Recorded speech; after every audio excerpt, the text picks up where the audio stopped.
Today is the seventh Sunday of the year. The Gospel is taken from Matthew chapter 5, verses 38 through 48.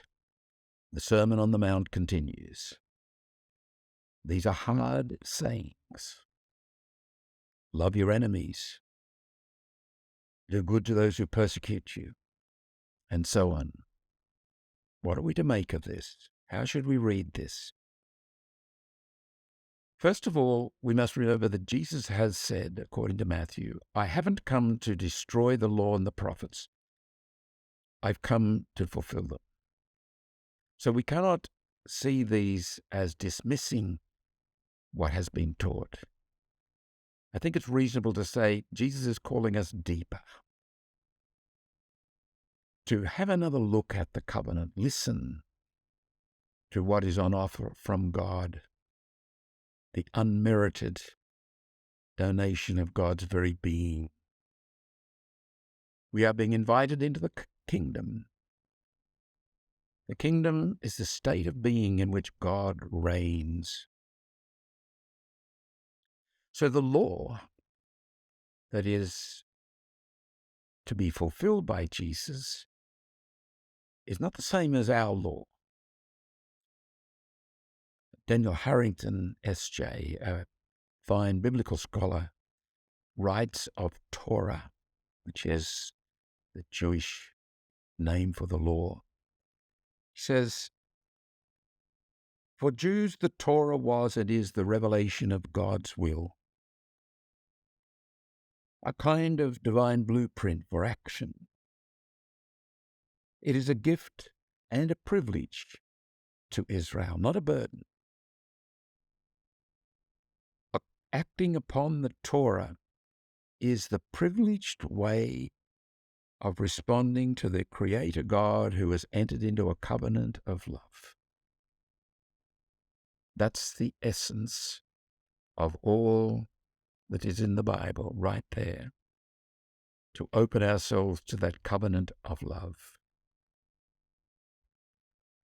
This covenant of love, this reaching out by God in Jesus, meets our own longings. In human nature, there is a natural yearning for the infinite. It's not something that's being imposed on us here in the Bible. It's something that is being offered to us as a full flourishing of our humanity. The fathers at the Second Vatican Council recognize this and make a beautiful statement, linking the natural potential of human beings with what is on offer in Jesus through the fulfilling of the law and the prophets. In chapter 16 of Gaudium et Spes, we hear, in the depths of our conscience,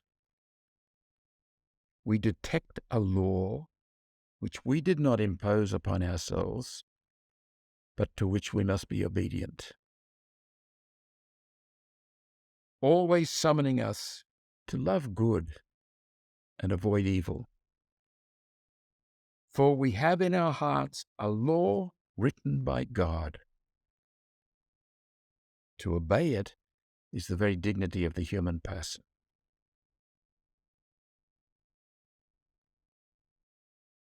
It's not surprising, therefore, that John Paul II, in Veritatis Splendor, number 64, says the Church always and only puts herself at the service of conscience.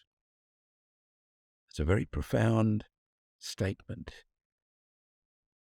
which, among other things, reminds us the great dignity of the human person. And this is what Jesus is summoning, is inviting forth. This is what the kingdom will be experienced as the flourishing of humanity in God. But human nature cannot achieve that, fulfill that potential in and of itself.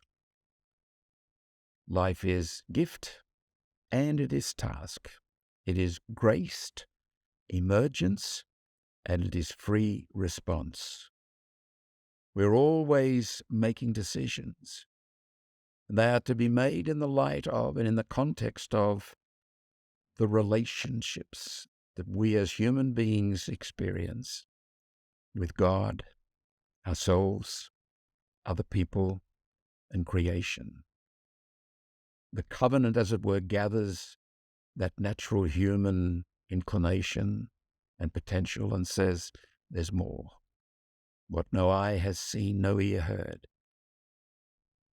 Come deeper. In that same place in Gaudium et Spes, the Council Fathers make a very beautiful and simple observation. They say, God's voice echoes in our depths.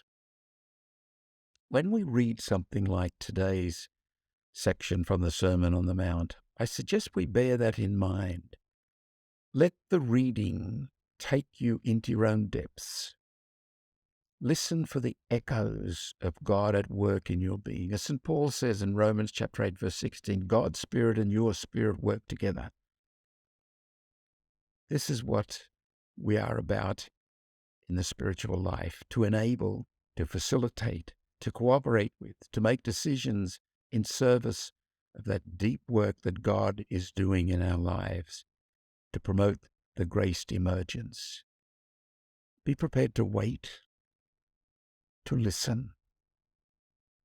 These are two of the most important dispositions and actions in the spiritual life, to wait and to listen.